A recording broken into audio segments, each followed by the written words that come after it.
The social determinants of health impacts one's health in some way.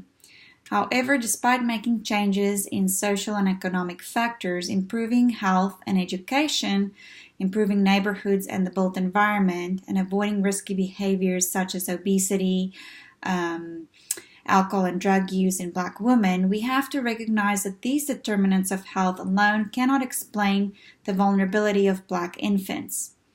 Which brings us to some controversial topics such as epigenetics, stress, race, and discrimination, as researchers continue to work on pinpointing factors that contribute to preterm birth outcomes despite making changes in the risk factors.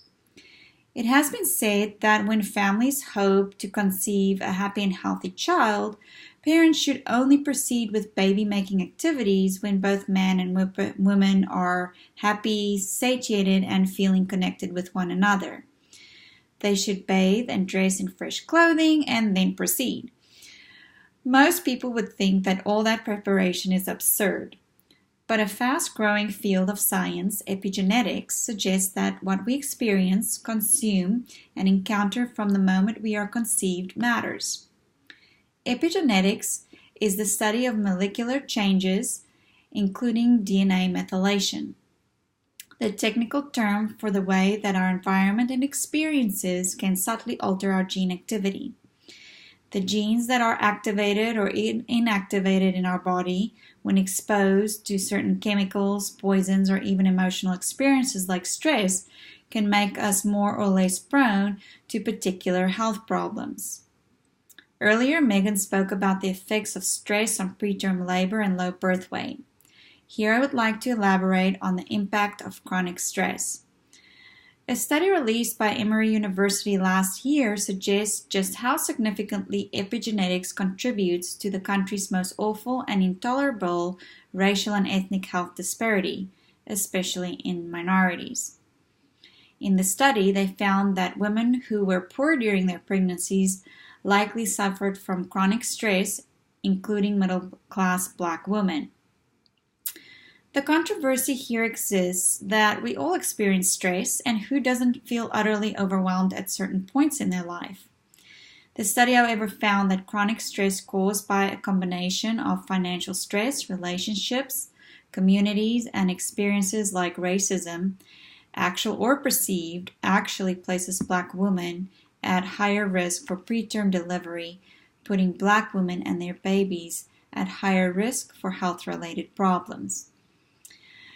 So, to take the controversy a little further, to link racism and discrimination to poor infant health, research done in 2013 by Washington State University has proven that exposure to certain chemicals can affect the genes likely to activate in the sperm and egg cells of mice 4 generations down the line. Mice, yes, I said mice. The mice were exposed to DDT, a pesticide that was used widely after World War II and was banned in the 1970s. So, what does this have to do with infant health, and how does it relate to racism and discrimination in Black women? Well, by the time the mice had grandchildren, more than 50% of the male mice developed obesity and continued through 4 generations of mice to the great-grandchildren of mice initially exposed to DDT. The implications lead us to believe that chemicals and everyday substances used or emitted in our environment can cause disease-promoting genes to activate in the human body for generations to come.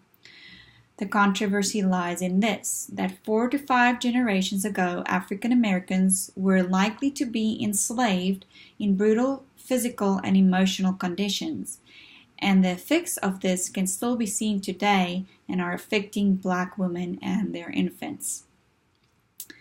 Stress caused by discrimination and racialized stress affects Black women throughout their lifespan and can negatively impact birth outcomes. Some of these racial stressors include experience of racial inequities in unemployment, education, and median household income, the social class and neighborhood environment where a pregnant woman spent her youth, and where she lives during her pregnancy is also a predictor of preterm delivery. Although many will argue the race card, and although uncomfortable, we need to start by looking inwardly and realize that the legacy of Black history in America did not disappear with the signing of new laws and policies. Evidence-based research points to the effects racial discrimination have on Black infant health.